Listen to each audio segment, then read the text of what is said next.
the hotel empty. Today we've kept the hotel empty to welcome in songstress and vocalist, Miss Briana. Briana, welcome. I'm actually going to correct you. It's Briana. Oh, that's important to me. Snap. Okay, wait, then let's do it again. Okay. Then let's do it again. I can do that. Welcome to Keep the Hotel Empty. Today we've kept the hotel empty to welcome in songstress and vocalist, Miss Briana. Briana, welcome. Hi there. Thank you for having me. Well, thank you for taking the time to come down. So I understand you have a true love for singing.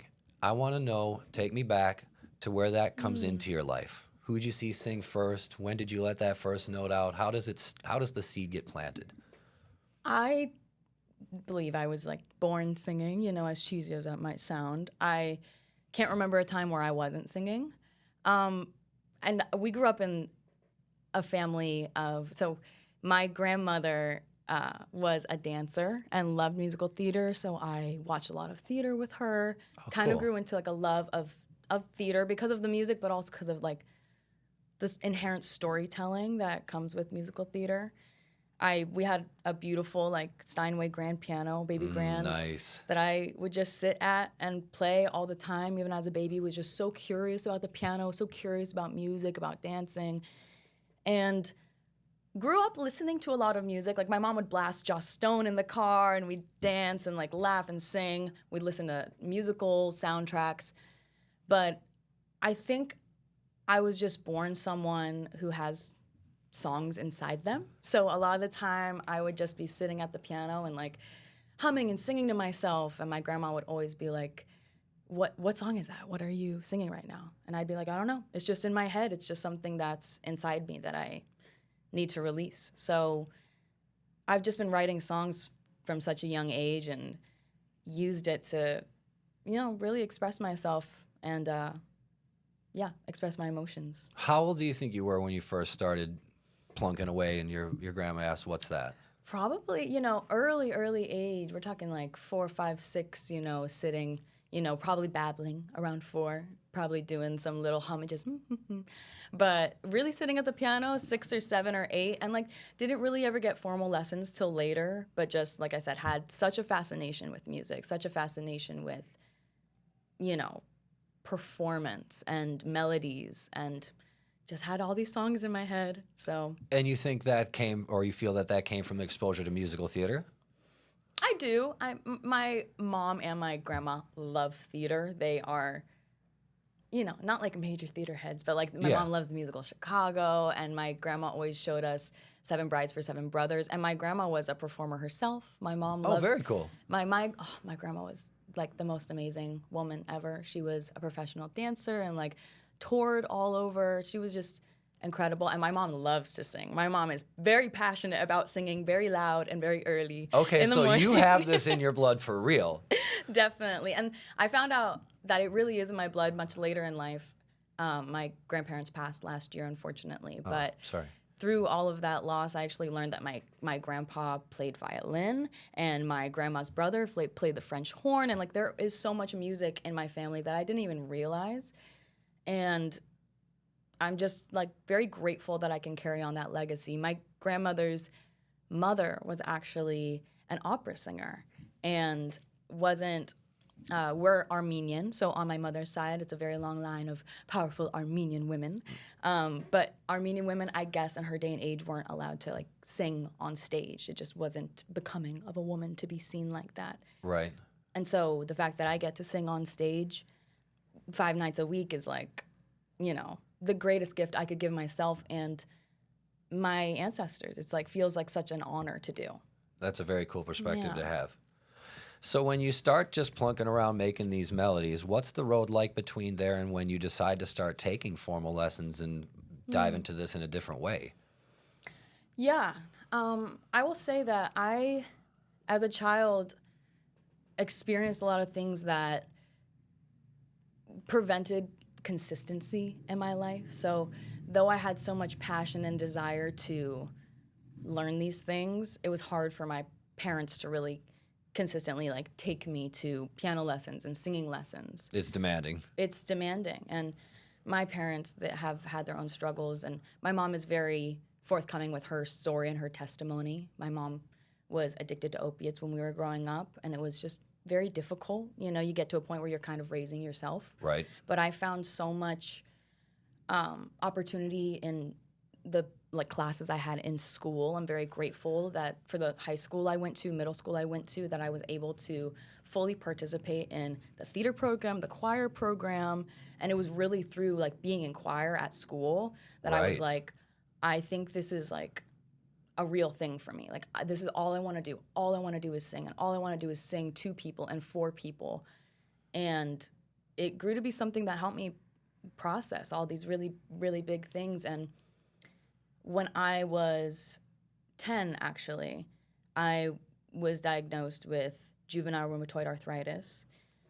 It started in my left knee, and then it spread everywhere. So in the span of a few months, I went from me like using crutches and needing help to being fully in a wheelchair and not able to use my hands, not able to stand or like bathe by myself. I had other people doing everything for me, and God, that's young to be going through that. very, very, very young. And such a quick, it just happened so, so quickly to go from being such a young, youthful, just like energetic, vibrant girl.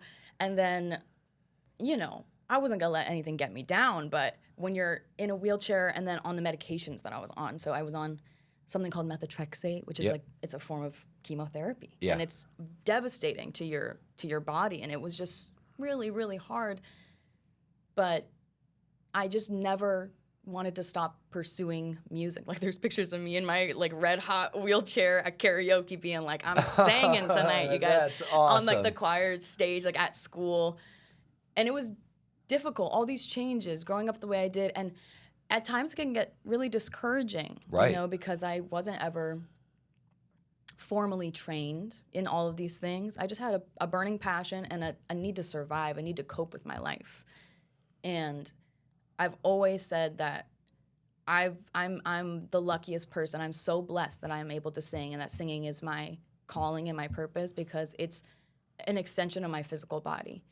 I've had this ailment for 16 years now, and it is really, really difficult because it never went into remission for me, unfortunately. But I'm like blessed to have this deeply spiritual purpose. And so going from playing piano as a young girl and going through all of this hardship, when I got to the end of high school, I was very lost. Like a lot of people. Very, very lost. And doubting myself and questioning myself.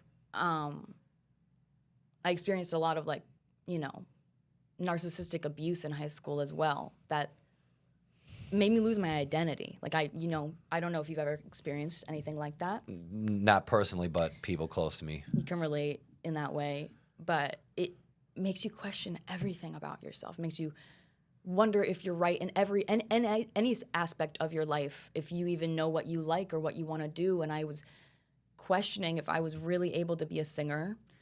And so I went to college for art history, actually. So when you say you're a curator of the guitars, I actually went to school for curation. So I did curating in Miami. I went to FIU, Very Florida cool. International. It was wonderful. So maintaining art in your life still. Always an artist, perpetually an artist. And that's the thing. I've always admired art. I love art in all forms. As you can see, I have a giant Frida tattoo on my arm. Yes. And part of the reason because I feel deeply devoted to art, but also because of her life story, her life tragedy, and seeking healing through art and devotion to yourself and healing through the inside out. Like Frida is such an inspiration for me, and a lot of my studies were like about her art. I did a lot of curating. I did like curation all over Miami. It was such a beautiful, different part of my life because I had been doing mostly just music up until that point. But I really reached a breaking point with my mental health. And like I said, recovering from narcissistic abuse, but deeply struggling with like panic attacks and anxiety. Right. Like I had never experienced in my life, and feeling just so out of body that I actually ended up leaving FIU and I came to Sarasota, went to New College for like a year, but it didn't really fix the issue. And was just deeply, like intensely confronted with a big question in my life. Like, am I happy? Is this what I need to be doing? Am I running from something? Right. Because I wasn't singing at all in that time. I was really running from my purpose. And How long of a gap did you think you didn't sing?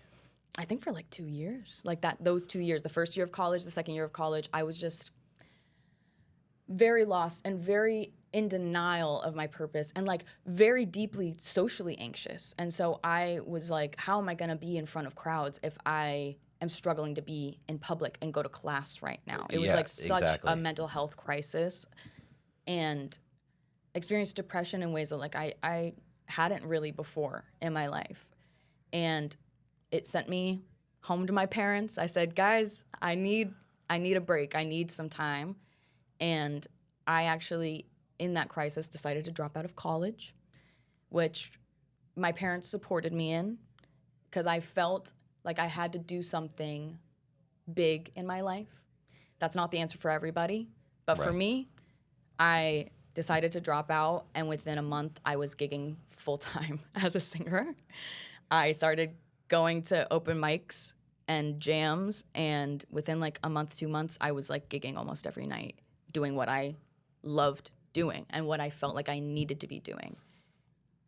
And so, you know, I'm proud of myself. That's you should be. For some people, you know, to drop out of school might feel like a smudge on your life as opposed to something beautiful. And I just really think that it's what I needed. I needed to like take a moment away, and that moment just, I never went back. I might go back in the future, but I feel like I needed to be free in the world, expressing myself. And I'm glad that my journey took me through all that, because I'm here doing exactly what I want to be doing. Right. Yeah. Talk to me a little bit about the time when you weren't singing, though, because I've had the fortune of talking to a lot of people that have some similarities in that, where it's like, I worked a corporate job for a couple of years and, you know, this nagging feeling. What did it feel like to you, even though, because you were getting to do something that you liked, but it still didn't feel right? Yeah, definitely.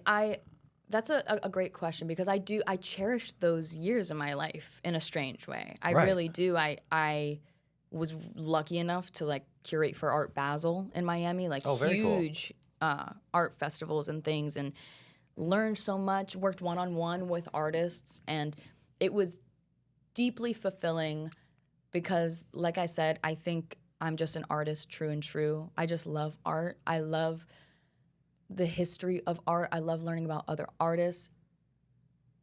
But in doing all of that, I just kept growing more and more inspired to create my own art, yet was dampened by the anxiety and the depression and the struggles that I was dealing with, and felt silenced and muted by the narcissistic abuse I experienced that like specifically targeted my singing and was someone who was very cruel to me about my singing voice.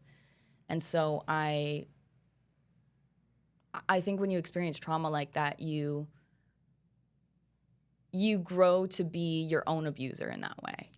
You grow to learn to silence yourself, and you think to yourself, your walls of protection become your cage. Yeah. And I was in this place where I was in a kind of a place of like martyrdom, where I was like, I guess I'm not meant to be a singer, and I'll just do this instead. And you get to a point where you have to look at yourself and say, no, this isn't enough for me. I know what I'm meant for, and it becomes a selfish act for me to not sing and not give this to the world, because people in my life crave this from me, beg for it from me. It's you. Exactly. It's me, and it's something I can actually offer the world. Like, that's so powerful and so beautiful. And so not only is it a disservice to me to quiet myself, because I deserve to be heard, but also it's a disservice to the people around me and to the world, to what I feel is my divine purpose, to heal through music, heal spiritually, heal physically through music. So I felt so in love with life when I was doing all this art stuff. I felt cool. I was like, yeah, I'm going to galleries Right, and I'm right. drinking wine and, Yeah. you know, art things. Yeah. And, but that inner longing to the thing you're most deeply devoted to, whether or not you're devoted to it in the moment, my soul is devoted to music and to like transmuting these negative things through my songs and through my voice. And so I just felt, you feel it inside. You feel the physical reactions when you are not doing what you know you're meant to be doing. Right. That's what it was. And there's just nothing that matches, nothing that compares to your true purpose, like in life. So talk to me a little bit about that when the floodgate starts to open and we start to swing the other way and you do get to gigging 3, 4, 5 nights a week right away. How does that come to be? What does that look like?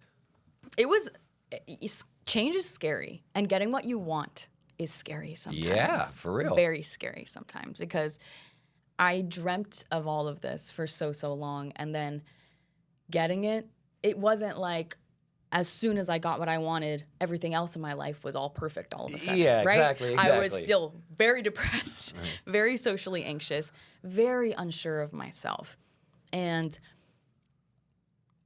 was so excited to start gigging, and then would very much get stage fright, which is so unlike me. As a kid, I was like, hello world, you know, but also... Yeah, the stage was the impetus. But also, I've always been deeply shy as well. It's funny. The stage brings out that part of me that makes me feel like I'm just a storyteller sharing something with the people in front of me. Right. But I can be quite shy. I do tend to lean a bit more introverted in my life.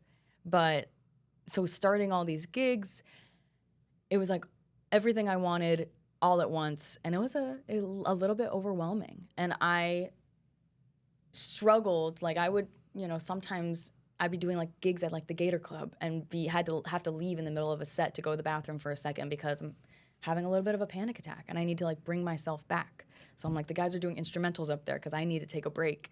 And I had to give myself grace in that time. Smart. Because if I was too hard on myself, I would have convinced myself to quit all over again. And that's the thing. Even like artists, no matter how talented you are, there is part of you, something inside you that will try to convince you to quit. It's not gonna magically go away. And like, yes, now in my life, I've been gigging full time for 6 years and like, I'm so proud of that. Right. And there are moments where I'm like, am I making progress? Like, I've been waiting to record my original album for so long, and I am confident now in myself. But there is always that little voice, especially if you struggle with depression and things like that. There is that little voice. And now I have to be like, okay, little voice, I love you so much, and I hear you. I hear what you're really trying to do. You're trying to protect me and protect my heart. Right. But there's no quitting. There's no quitting. I might take a day, but there's no stopping. You get to a point where you're like, there's no, it's do or die. And I think a lot of that is with having the arthritis as well for so long, I sometimes feel like I'm on borrowed time because it is a progressively more degenerative disease as you have, you know, you have for a long time. It's going to keep breaking down your joints and your cartilage and ligaments and things like that. And I've been having a lot of difficulty with that, and have recently also gotten an Ehlers-Danlos diagnosis, which is another disease. Chronic illnesses love to branch off of each other. They love to live all together. So when you have one, you tend to get a lot.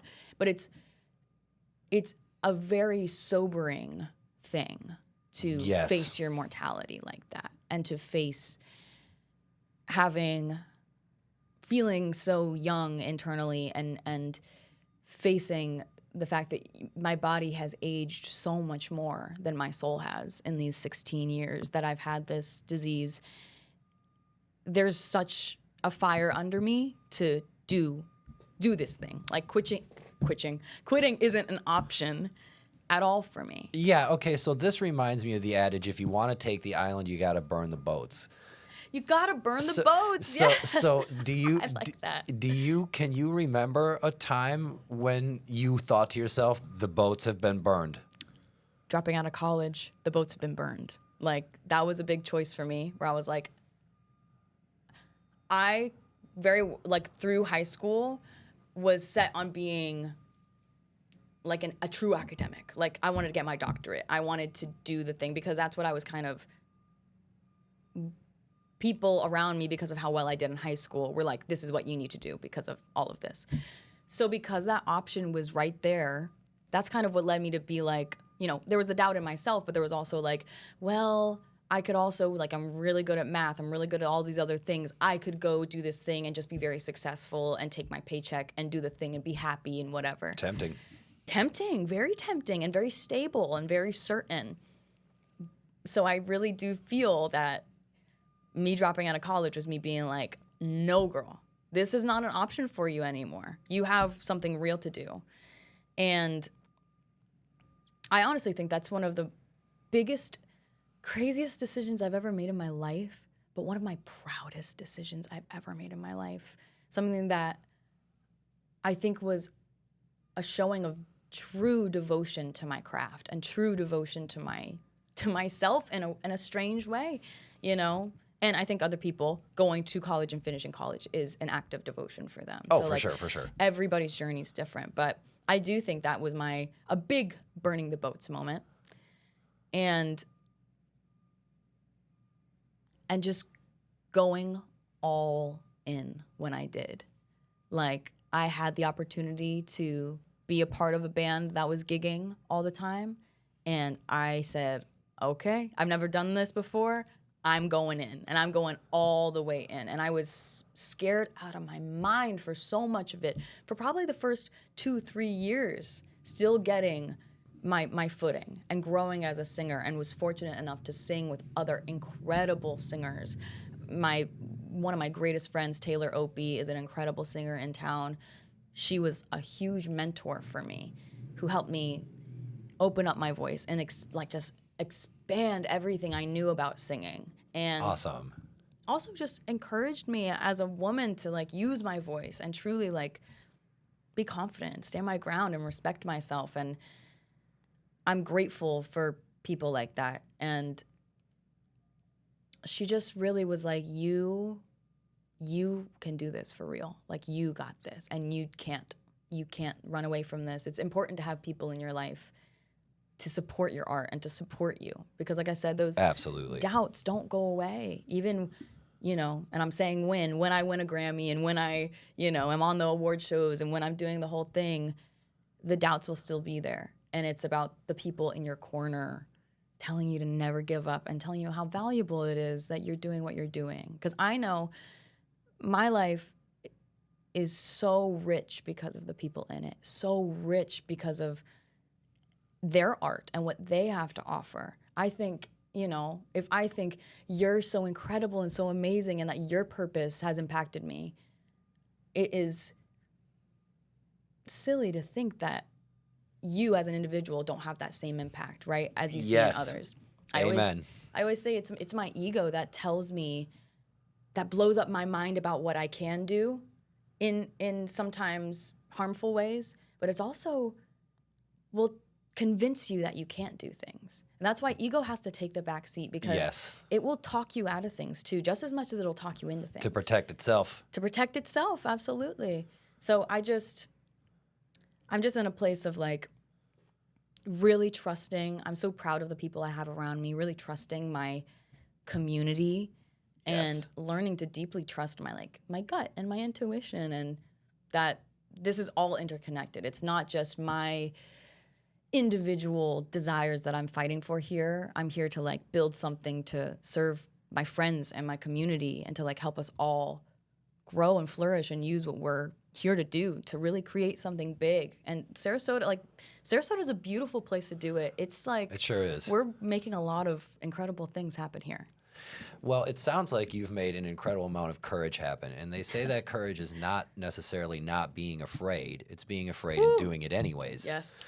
And it seems that you've clearly done that. So take me back to this first year or two, maybe some of these first rehearsals, these first gigs where you're jumping in with this band and you're pushing through this. You're putting this courage into real life action. Oof, yeah. The first rehearsals were scary, very scary. I bet. But like you said, you just push through fear. That's true bravery. And I just remember feeling very, very meek and very, very like, singing is such a vulnerable thing. It Exactly. is so vulnerable. It's my very soul, and it's also, I'm the instrument. Right. So how I feel that day, everything affects your singing voice. And I was at a place where like, I was scared to let my voice out. And like, I just have a naturally big kind of powerhouse voice. You can't keep that thing in a cage. It doesn't work like that. No. It You doesn't gotta let work. the air behind it out. And so I was just, kind of like singing to myself and it was through the encouragement of like Taylor and my other bandmates at the time that I like grew and opened up more. But it took being thrown in. Like, the rehearsals were very, very scary, and like I definitely messed up, and I was nervous through them, but because I just kept showing up, I then had breakthroughs, where, I sang this song one way the past 3 weeks, but now all of a sudden I'm really locking into something. I'm really feeling comfortable and confident. And like, you're so right that showing up is what matters most. Consistently showing up, even if I make all this progress and 1 week I don't sound my best. It's not a reflection on anything. We're on a journey that is not linear, not point to point. It is truly an ebb and a flow. And that's what growth is. That's what success is just showing up every single day for yourself and for my people. I have people who are relying on me to show up and give my best performance and entertain a crowd. So staying in my head and being so preoccupied with how I sound takes away from the entire like thesis of what I believe in, which is the purity and the spirituality of true expression of yourself and of your emotions, and how that can be a divinely healing thing and bring people together. It's not about me. It's not about how I sound, but when you're in such a place of like anxiety and thinking about yourself so much, which, like I said, like ego takes away from so much. And unfortunately, when I was in my most like anxious and struggling with my mental health, it made me so focused on myself. I'm picking myself apart and I'm thinking about everything that I do, and I'm like, I'm probably coming across as like a nervous mess. And because of that, I'm coming across as like a nervous mess. Exactly. It's a self-fulfilling prophecy. I was just going to say that. So when does that dawn on you? About, the first year, the first 2 years, again, through some beautiful, tender accountability from the people in my life, being like, this is, like, you're made for something big, and this is becoming a real issue. Tender accountability, that's an interesting operative right there, because accountability people are used to framing that as like Sergeant Slaughter. You know what I mean? Absolutely. I'm really grateful for the friends I've made in my life, because I don't fear accountability. I'm so grateful for accountability. That's powerful. I have big goals. I have to be accountable for so much that I do. I have to be able to take a back seat and be like, you're doing that thing that you do. Like, you're doing that thing and it's getting in the way of this other thing. And as much as I sometimes feel comforted by my bad habits and by the cycle I go through all the time, because I know it, and I put myself through this torturous cycle. But I kind of like the cycle, right? Part of you kind of wants the cycle and is comforted by the cycle. Yes. And so it's important to have people in my life to be like, but sitting in bed watching YouTube isn't your dream, isn't my end all be all. I want to go hide away from the world and put my covers over my head and binge 12 hours of YouTube. Right. But there are things I need to do in this life. And it goes obviously into much deeper bad habits, you know, doubt, it's the self-doubt and all these things that come from trauma. I have so much grace for myself, and I get to a point where it's like, this can't be the thing that rules me anymore. I have to go to therapy. I have to do something about this. Empowering. And that's what it came to be. And I think because I was so determined to also like get out of a wheelchair and try and like not succumb to this disease and succumb to just the possible despair that comes with all of that loss and that mourning of, you know, having an able body, you know, having, a disease-free body. But at the end of the day, I can choose to do the thing that I know. I can choose to do the thing that I always do, or I can choose something different. I don't know what that might be, but I know that it will take me off of this embedded like race car track that is my unhealthy cycles. So the operative thing is staying conscious that you have the power to make that choice. You do. You absolutely do. And we have so much more power than we think we do. And amen to that. It's truly, I that's something that helps me. I'm just one decision away from something different in my life. Love it. I just have to make one decision that's different from the one I've been making, and I'm already on that path. And I love the image of like our brain and our synapses. It's like a giant, field of wheat and grain, and we walk through and we walk through and we walk through the same path over and over again. So now that path is embedded in this giant field. And I can go down that path, and it's easy to go down that path. It's very visible. I can see it. It's concrete. I know where it goes. I know where it goes. But the reality is, I have to make another choice. And if I make that other choice enough times, that'll be a path. That'll be something, a synapse that is embedded in my brain to make this other choice. And it's going to start feeling really good. There's like a sense of loss and mourning when you grow and you leave bad habits behind, when you leave an old self behind. There is so much mourning that comes with that. But the reality is, like, I have to shed that skin. I have to move forward.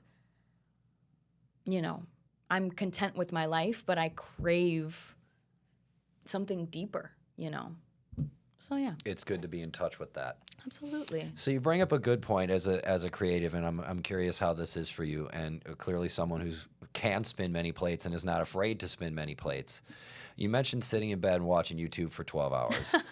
I know as a creative, and having been around a lot of creatives in my life, it can be important for a certain sect of us to have those timeouts and just do nothing and let our brains just kind of nothing. Talk to me about what that relief is like for you, and how much that's a part of being able to then get on stage, having the gumption and the emotional space to get on stage. I will say it definitely is important for me to have like brain is turned off time. It's very, very important, especially because when I'm doing those kinds of things, if I'm in the shower, brain is off, ideas are popping up when my brain is turned off. The issue for me comes, and this is my specific vice, is that sometimes when I need true rest and rejuvenation, doing something like that is also mindless, like, I'm showering, or I'm laying in a pool, or I go to the beach, or I'm just like in the grass, just like existing and being. Yeah, That exactly. is like true, like rejuvenating. My mind is free and ideas come in that time. A vice of mine is when I'm turning to like content. And I'm deeply inspired. I do feel that there's a level of, like, I listen to so much music, and I watch so many like music videos or little funny things and to gain inspiration. And also just because I obviously love these things. Yeah. But I get to a point where I'm consuming so much content that I can't even hear myself. I can't even hear my mind. I can't even really fully be. I'm like burning myself out and like watching myself do it. Like once I get, you know what I mean? Like, yes. I'm like, I don't want to be doing this anymore. But I feel, I'm in a place of kind of like paralysis. And I think that's probably my own possibly maybe there's like a little bit of ADHD there. Maybe there's some paralysis happening because of that. Like, we're gonna get tested, but I get to a point where it's like, okay, like a couple hours of YouTube. There's so much I love. I love to watch on YouTube. I love YouTube. I am a YouTube girly. Me too. Not the girly part, but the YouTube part. Yeah. Well, girly on some days. But I get to a point where it's like, I'm like, okay, this has stopped feeling good. And I think that with a lot of things that are deemed pleasurable, too much of a good thing, you know when it stops feeling good. And when it stops feeling good and I keep doing it is when I'm in a place of self-sabotage again. Yes. Where I'm not in a place of inspiration. I'm in a place of, I literally just wrote lyrics about this. I can't tell if I'm rewarding myself or punishing myself anymore. And it's like, when it gets to that point, it's too much of a good thing. We need to put all this away, especially in this day and age of so much media, too much accessible at the blink of a finger. Yeah, both. That's what I was about to say. All of the above. I was about to say the blink of a finger. No, that's not the same. It's the future. But so I do need brain off time, and I do need time to, take in other people's work and be inspired. And I do think that I'm a creative in a lot of ways. Like I love to, make collages. I love to dance. I love to just be creative in a lot of ways, make videos, do certain things. Singing is my calling, and writing songs is my absolute calling. But sometimes we can't demand so much from our gifts. You get to a point where I'm creating things, and I'm getting to a point where I don't believe that creativity ever runs out. I don't think that it's something that you make one amazing thing and then now you can't make any more amazing things. Agreed. I think creativity feeds itself. Agreed. But I think as humans, sometimes we push ourselves too far, and it's important to take a step back and do something else that nourishes your creative spirit. Like Joni Mitchell wrote songs and was an incredible songstress, incredible singer, but would take like 3 months off to just draw and entertain herself as a true artist. She was like someone who drew and used, what is it called? Like not crayons, but like clay-y, like crayons. I should know this. I haven't done art in a long time. Like pastels, yes, but like gouache or something, I don't know. You would know. It's okay. We're going to say pastels. Yeah, fair enough. But, I have this like book of hers that's a collection of her lyrics, her writing, because she's, people who write songs are just as much poets as they are musicians. And so that's like the beautiful thing is like some days I'm just sitting there writing, and some days my head's just full of melodies. But it is important to like take that step back and not only do other creative things, but like go live a little life, go experience some things to write about, take a moment from pulling from within the self. Because that can be hard to remember to do, yeah? Absolutely, to go and just have some fun, we underestimate the power of fun, and I'm not just talking about like a drunken night out or like doing things like that. Like I said, too much of good things and too much of so-called pleasure, I think ends up kind of being a bad thing, just for me personally. Yeah. But go live a little life. And if a little drunk night out is for you, then go do that, But just for me, it's like going out and having a night where I'm just dancing and living and laughing with my friends and just like seeing where life takes me. I gain so much insight into myself, and also just hearing other people talk about their lives and their passions. I can't emphasize how much I value zooming out of the self. And like, it's a balance, because I also have this tattoo. It says, "I am my own muse." Nice. It's a Frida Kahlo quote. But I do believe that we are our own muses. I do believe in tapping into yourself and like going within, having meditative time with the self. And just as much, it's a balance of then zooming out and tapping into the world and tapping into nature, tapping into what's around you for inspiration. I think it's just like everything in life, it's a balance for sure. Right. Yeah. So when you can feel a tiny bit of this balance through giving yourself a time out and going out and dancing and Yeah. getting some inspiration, and you've kind of circled the wagons and harnessed the gift. What does your writing process look like when you're doing your stuff? Do you start with a melody? Do you start with your lyrics? Do you have a way? Or is it just once your tank feels full, we start burning it? Yeah, good question. It's a lot of things. It's a lot of ways. Sometimes when my tank is empty, I write my best stuff. Sometimes when I think I'm depleted and I'm like, I couldn't even possibly write a song right now. Yeah, I'm probably not even good at writing songs. Then I'm like, this is a real raw emotion that I'm experiencing right now, and the best thing I could do is sit down at the piano. And that's where I write mostly, is I sit down at the piano and I start just kind of playing some chords and getting into kind of like a meditative place. I'm like, oh, that chord kind of sounds cool. And then, oh, what if I go here and da-da-da-da. Okay. And then I start kind of doing some mumble singing, freestyling of lyric that's just off the dome, that's just coming out of me naturally. Sometimes it's just like, I feel really crappy right now, and this sucks, and I hate how I feel. And then I start to get into a mantra place with it, where I'm the things that need to be said and the things that are really resonating with myself that I'm saying, I'm repeating, and I'm getting into a place, and the phone's just recording, I'm doing my thing, and then often I will take that, and it's like just a long voice memo of a lot of nonsense, maybe a couple of good lines, and then maybe like a cool hook, and then maybe some nonsense, and then maybe something that could be a bridge. And I go and I put that into my DAW, my digital audio workstation, and I chop it down and I try and make some sense of it, and then I layer other instruments over it, and then I go back and do the vocals. So you can engineer and produce for yourself a little bit? I can, yeah. It's actually a huge goal of mine to produce more, to like really learn how to produce. But most of the time, most days I'm in my room just in like Logic with all of my MIDI gear, just laying down chords and laying down song structures, and then going in and like layering my vocals and adding sounds and doing things, finding samples and things like that. I'm great at making demos. I would like to then, progress to like really mix and master my stuff. That's a whole other can of worms. But I produce all of my music, and I've so much of my writing like comes from sitting at the piano, or even just sitting at the MIDI keyboard, just sitting there.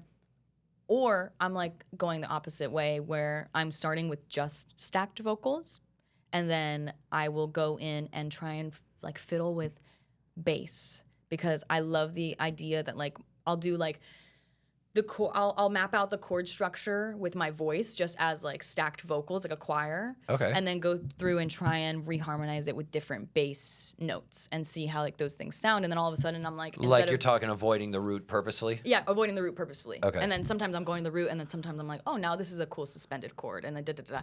So okay. I really love bass. I think bass is probably one of my favorite instruments behind piano.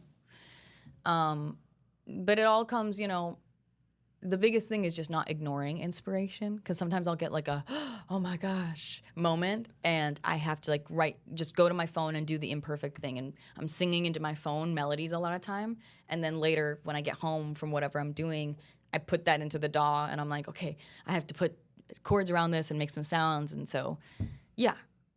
And when does your lyrics come into it? Do you never start with lyrics? You always start with the mumbling and try to let it organically develop? No, if I'm starting with lyrics, it's because I have it's because I'll have like a poem I've written, or something that it needs to be said like this, and I need to get all of this out. And so I will write all the lyrics first, and then go in and try and create a vibe that suits it. Mm-hmm. Or I have like a hook, and I'm like, this is a good hook. I need to, put this in. Gotcha. Because I am a writer. I love to write. But I will say some of my most honest and clever lyrics have come from me just singing, from me having like a track built for myself, and then just kind of mumble singing until things come out. And things come out that I'm like, I just said that. I just wrote that. Like, okay, so that's a really, I don't know if you've ever heard this, or stop me if you've heard this or not, but they asked Phil Collins how he wrote the lyrics to In the Air Tonight. And he said, I didn't write the lyrics. I sat down at the console and let it play back, and I just wrote them down. They just came out of me. So I have this theory that a lot of the ideas are already out there. We just open up and can tune them in. Absolutely. So talk to me a little bit about your experience in that, because I find that to be a really unique and special thing when that happens, because you didn't think of it. Yeah, right. You know, I was just an open vessel that received it. That's a huge, huge thing. And there's a book I love by Elizabeth Gilbert called Big Magic. It's a beautiful book, and it talks about this idea a lot of like, inherently, ideas aren't really ours. Ego wants to claim things. Yeah. But we are tapped into a huge, expansive collective consciousness, and ideas are living things that are just yearning to be realized. And so I can have an idea, and if I'm not acting on it or loving it or devoted to it, nurturing this idea, it might pop into somebody else's head, you know? Or I'm sitting at the piano and I'm such an open vessel that some message needs to be said and received, and I'm the receiver of the message, you know? Sometimes it's being tapped into such a flow state that what I really need to say from the depths of like my subconscious finally come out to the surface. And finally, like, so many times I'm sitting and I'm singing and I'm revealing things to myself about myself. And I do think that there's something beautifully like divine about that. I think there's Agreed. a level of divinity in that, and just shows how deeply connected we all are on a level that we can't even perceive. Because I know I've had like the same idea as other people in my life at the same time. We're like, I just thought about this, you know. It's like magic in our lives, you know. It's that level that we can't really see, but we absolutely feel. Do you think that your gravitation towards art throughout your life is because you've recognized art as the unique communicator of that?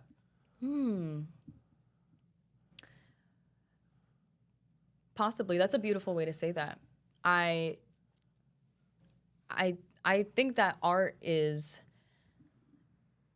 one of the most deeply, honestly human things we can do in this lifetime. And it's something that we convince ourselves makes no sense and has no purpose. Yeah. Yet What it is is this? the holder of the most intense significance and, like I said, humanity and ability to like transmute things and transform things, to cause revolutions, to cause revolts, to inspire people to rise up. Art is so deeply human and so deeply important. And I think that when you're an artist, before you even start creating things, you're an artist, you know. You're drawn to...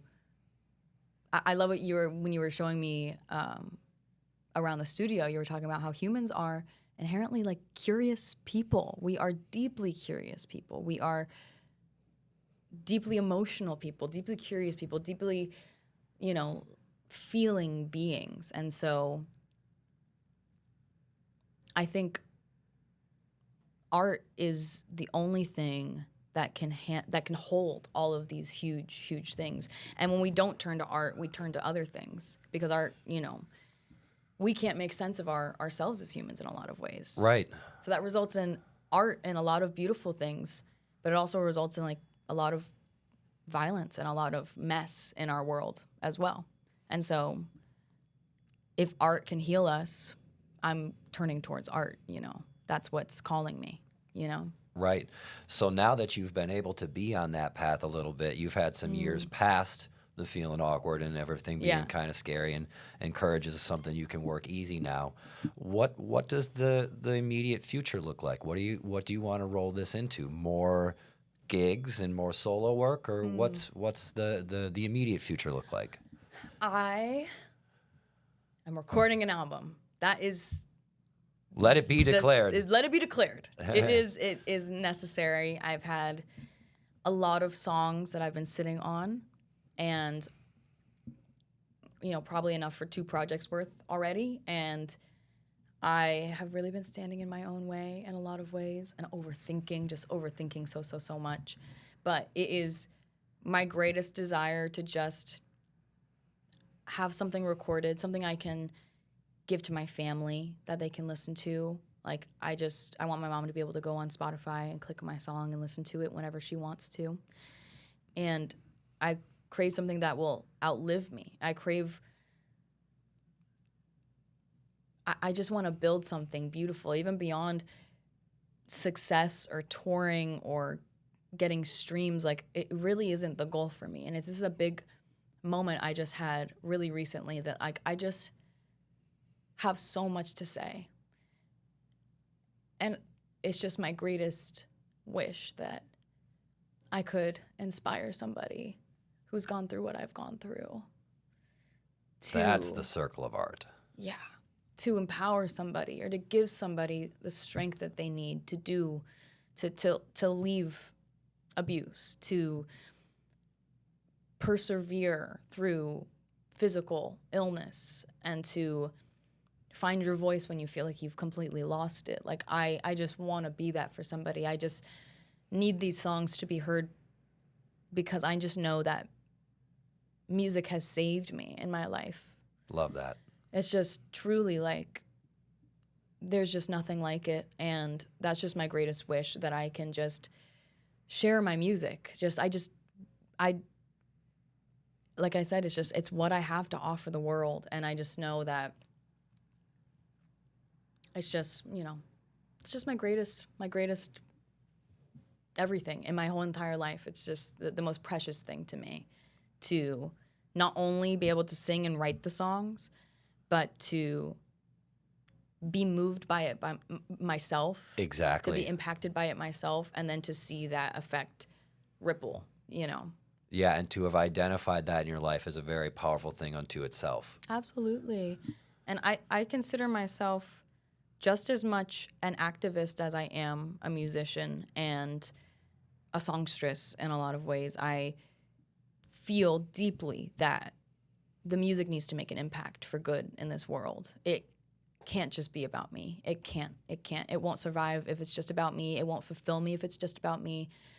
I need my music and my platform to be for the underdog and to be for people who have experienced what I've experienced, and for people who've experienced things that I could never even imagine experiencing. Like, it's my privilege, truly, to be here, to be gifted this gift, to be in the place that I am, to be able to share this message, to speak up for people who aren't able to. So that gratitude is palpable. That's yeah, a good thing. It's necessary. Yeah.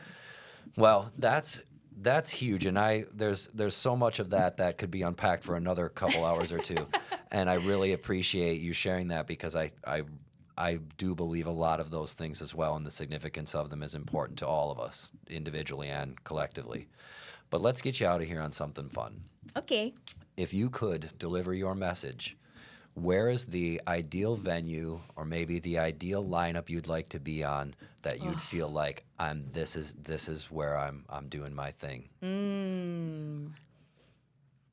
Is it like Carnegie Hall or playing with? I have a lot of big dreams. I definitely would like to eventually sell out Royal Albert Hall, because There you go. that was something that deeply inspired me. Adele's live performance at Royal Albert Hall. A lot of incredible people have performed there. I would love completely like sold out solo theater show, absolutely. And I want to be writing music with and singing with the incredible vocalists that are big right now and growing big. Like Yeba is a huge, I don't know if you know her, she's an incredible vocalist. I'd love to just be on a stage with her. I'd love to share a stage with Tori Kelly and Jasmine Sullivan, like just incredible powerhouse vocalists. And to write songs for people like that. To hear my song on the radio, even if somebody else is singing it, feels like such a gift. Because often I write songs where I'm like, this is a great song. It's not mine though, it's not for me, So I would love to, just sell out a big old theater, sing with just some incredible vocalists, and write music with like the greats. I'd love to write a song with like Stevie Wonder. You know what I mean? Like I would love to just be true success would even just be me in a studio with other incredible creative people writing music and recording them and having them live in the world, like that sounds really good. It does sound good. I'm with it. Well, when your sellout show happens, Seth and I are going to be 2 of the tickets. So we'll be there. Oh, backstage passes. Yeah. Well, Briana, I can't thank you enough for coming down. I really appreciate you taking the time and sharing your story. I had a great time hearing from you, and I look forward to doing this again sometime. Maybe when you get your record done, we'll come back and we'll do a dive on the record. Oh, thank you so much Thank for you. having me. I had a great time. Awesome. Thank you.